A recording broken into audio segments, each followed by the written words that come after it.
बाकी लोगों तो खा के मैं खोल देगा। चाय हरी हो गई, छुट्टी हो गई।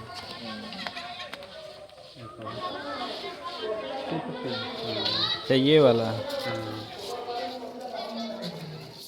तो यहाँ से स्थानीय लोगों से कुछ जानने की कोशिश करेंगे, तो स्थानीय लोग बताएंगे कि इसमें क्या क्या सुविधाएं हैं। सर बताइए थोड़ा सा इसके बारे में, यहाँ पे क्या क्या सुविधाएं हैं और व्यवस्थाएं हैं। यहाँ पर हर चीज़ का सुविधाएं हैं और सब हर चीज़ का व्यवस्थाएं हैं। क्या क्या है आखिर इस साइड में, सब बताएंगे कुछ।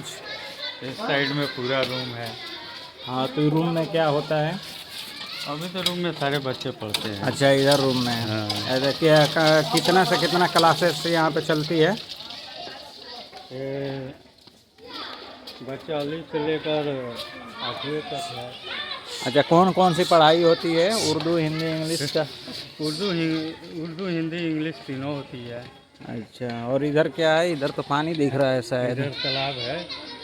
अच्छा, इसमें मछली पालन है वगैरह। हाँ हाँ। इधर बैठा लोग धो रहे हैं कपड़ा। अच्छा,